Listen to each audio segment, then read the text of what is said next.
who's the Dean of Spiritual Education and Enrichment at Unity Village. He actually wrote 2 books. The first one was called Get Over It, The Truth About What You Know That Just Ain't So. And if I had to come up with a secondary title for our topics this month, it might be this one here. Oh, next one, please. Go back, please. Yeah, oh well. Just gave away the joke. I can skip that now. Talk is not cheap. Talk is not cheap. Because what we hear all the time is that talk is cheap, right? In terms of economic theory, a commodity becomes cheap when the supply exceeds the demand, right? So the same would be true with talk. Talk is only cheap when the supply exceeds the demand. Otherwise, words, the things we say, are very important. Human communication is a crucial endeavor, and we want to be as clear and precise as possible. Imprecise and careless use of language can have some serious and far-reaching consequences, as we can learn from this story, to which you already know the punchline, but what the heck, here goes, right? There's a monastery, it's a Catholic monastery where they copy scrolls and things like this, and so a new monk shows up, and he looks around and he sees that what the monks are doing is that they're copying scrolls from copies. They're copying from copies, and he thinks to himself, well, that's crazy, because if there's an error in one of those copies, all you're doing is you're perpetuating the mistake on and on and on. And he tells the head monk, he says, we got to look at this, and the head monk says, well, that's not going to be easy, because you got to go down into the dungeon, basically, to look at all the original manuscripts. And the monk says, yeah, I'm up to it. I think this is important. I'll do it. I volunteer. So he goes down into the dungeons, and he's going to compare a copy to the original text, right?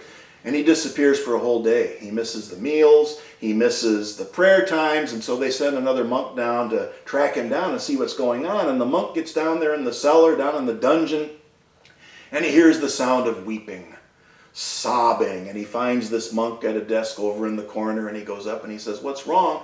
And the monk says, the word was celebrate, not celibate. The importance of one word makes a huge, huge difference. Now, when we use language imprecisely, when we use catchphrases, when we use euphemisms, when we use platitudes without occasionally questioning them, we run the risk of spreading and perpetuating errors, especially error thinking. And so the catchphrase that we're going to talk about this morning is this one. This is a wake-up call. This is a wake-up call. How often have we used that phrase to describe something that happens to us and we say, oh, well, must be a wake-up call, right?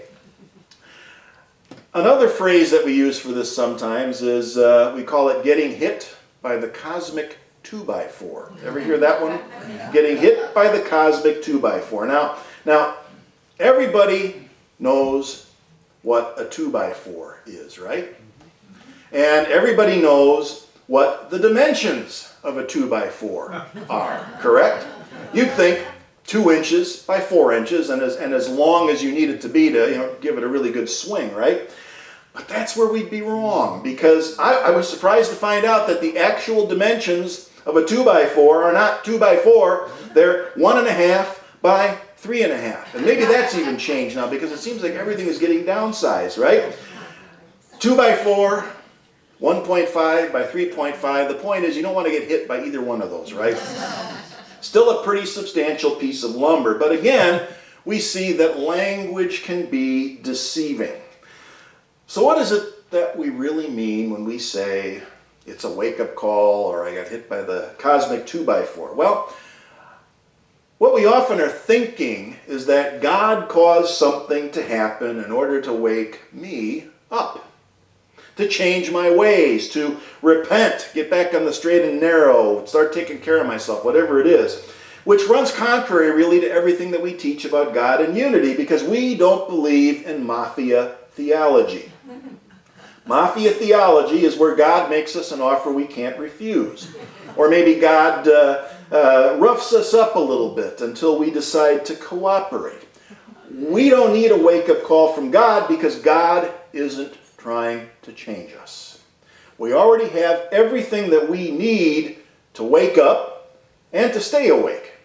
It's not easy, but we have everything we need. We need to learn how to do it for ourselves. The kind of things that we call wake-up calls or the cosmic 2x4, they don't come from God or some entity out there someplace.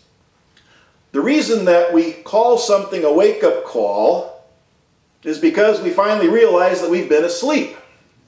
We wake up. We've been asleep. We weren't aware of something that was right there in front of our eyes or hanging around in consciousness all along. We wake up and, oh, there it is. And then we realize, well, it's been there for a long time. Why didn't I see it? Because I was sleeping. Now I'm awake. The stuff we ignore and suppress has a funny or sometimes not so funny way of coming along later and causing trouble, that's sort of built into the system, isn't it? It's built into the system. It seems to be the natural course of events. If I haven't been taking care of myself, if I've been overworking, not eating right, not exercising, if I'm entertaining angry thoughts all the time, complaining about everything, the next thing I know I start to feel tired all the time, irritable, then maybe my relationships start to suffer. That's a wake-up call. And unfortunately, sometimes it has to reach the level of an emotional or physical crisis before we wake up and pay attention. We will wake up. But God didn't do that. We did it to ourselves. We're giving ourselves a wake-up call, and we're the ones that are swinging the 2x4, strange as that might sound. Wake-up calls happen when we're asleep at the level of consciousness. And that happens in one of two situations. Here they are. The first one is when we ignore something we should be paying attention to. And the second one is when we pay attention to something we should be ignoring. I think about that for a minute. That sounds kind of tautological, maybe a little bit simplistic, but it's really true. Waking up is a discernment process, discerning between these two things. We're discerning between the things that are more or less within our control and the things that are totally beyond our control. And in fact, it kind of works along a sliding scale. There are things that I'm totally in control of, there's things I'm somewhat in control of, and there's things I have no control over at all. I think we all know of something that we are always in control of, right? We're always in control of our thought process. Things we're always in control of. Top of the list, our thoughts. And just bring all the rest of them in one by one. Our thoughts and our judgments, our creativity, our attitude, our perspective, our desires, all of these things are within our control. Our decisions, our determination, everything that we bring to a situation. Now, the things that we don't control, reality, other people, hey, we're not responsible for who our parents are, right? Whatever we inherit from them, that's out of our control. Our genetic makeup, we're not in control of that, at least for now. I mean, there's some really wild stuff happening out there, but for now we're not in control of our genetic makeup. We're not in control of our mortality. We can extend life, but so far there's an end, right? Things like that. So those are the things that are definitely, gravity, that's a good one, right? Even though we may think we can defy gravity, if you want to test that, I've got a few ideas for you, which, anyway. So those are all the things that are not in our control, and the things that are somewhat in our control are everything else, right?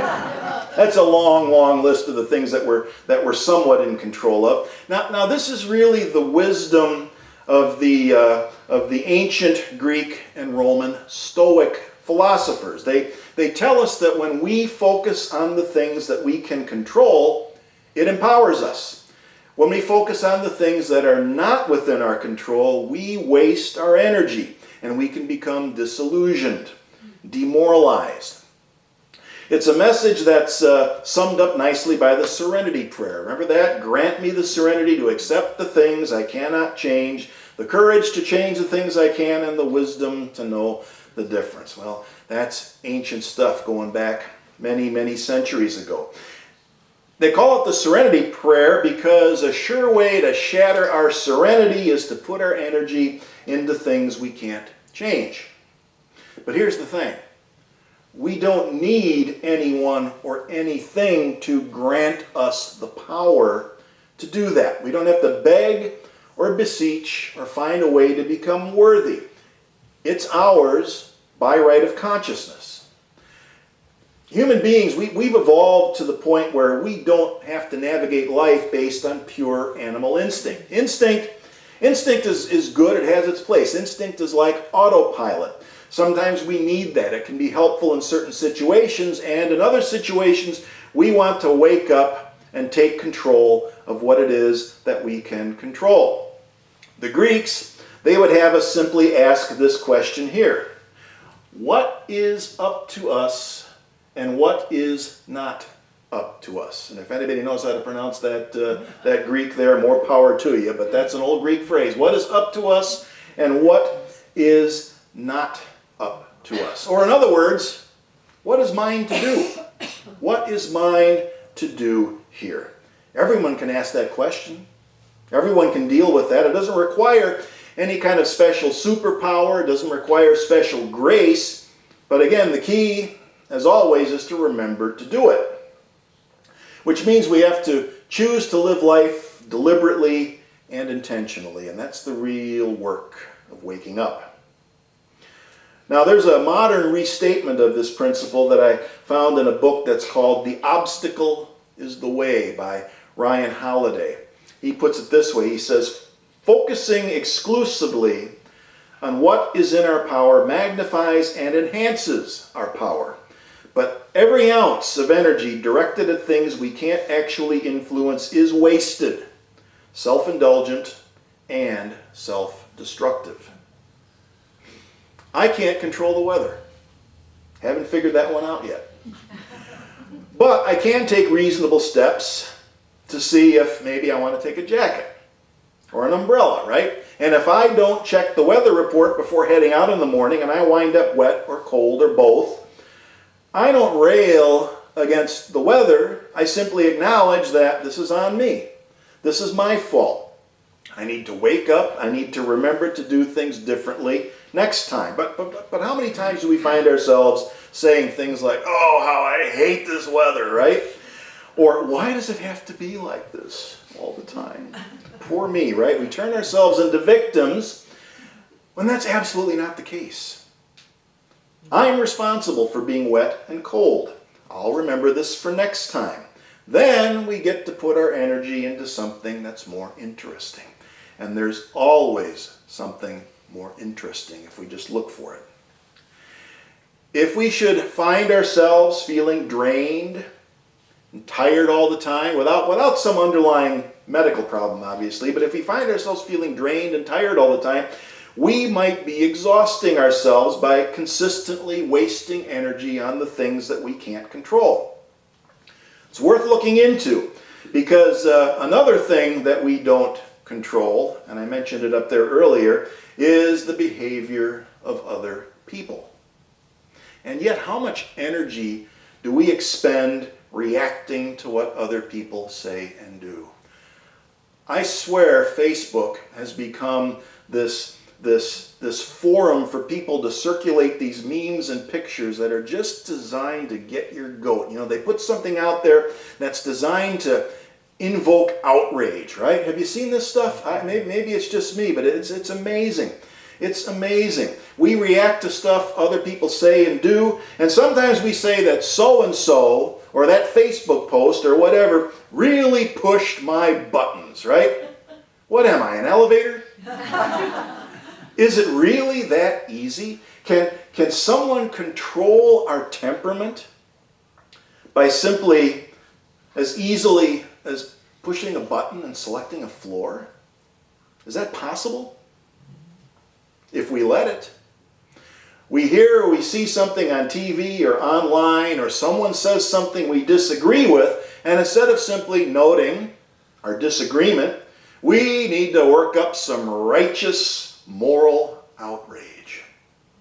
Most of the time it's nothing personal. Nobody's getting in our face. There's no physical confrontation. Nobody's taking anything away from us.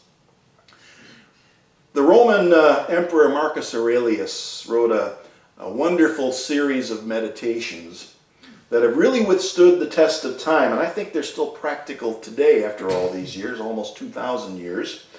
In one of the meditations, he says this. He says, begin the morning by saying to yourself, I shall meet with the busybody, the ungrateful, the arrogant, deceitful, envious, and antisocial.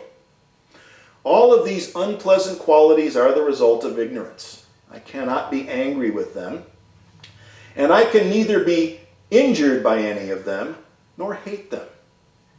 We are made for cooperation, like our 2 feet, our 2 hands, our 2 eyelids, or like the rows of the upper and lower teeth. To act against one another is contrary to nature, and it is acting against one another to be annoyed and to turn away. Now, I know, you think, oh, that passage starts out kind of negatively, right? Why would we want to affirm that we're going to run into those people? Well, just remember, just simply because we say it doesn't mean we're making it true. Let's face it. Let's face it. The fact is that we are likely during the course of a given day to run into somebody like those people he's talking about there in the first part. And the response is not to judge. Their behavior is nothing to me. Now, we're talking about casual encounters here. Nobody is in our face. There's no physical threat. And yet, it's the casual encounters that are the ones that happen most often, and therefore they have the greatest energy zapping potential.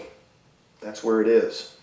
And today, we can even add to that list of things that the ancient Romans didn't really have to deal with, like the person who cuts you off in traffic while talking on their cell phone, or they block the aisle of the parking lot waiting for someone to get into their car, and so on and so forth. All those little things that they didn't have to deal with that we can add to the mix today. Modern technology and modern life give us all sorts of opportunities for outrage, for the kind of outrage that the Romans didn't have to deal with. But the solution is still the same. Stop trying to control something we can't control. Don't get sucked in. Wake up, move on to something more interesting. So, my recommendation is, instead of saying that this is a wake-up call, ask that simple question. Is this up to me or not? Try it, and then come back next week and we'll see what we have to get over with next. See you all then. Thank you.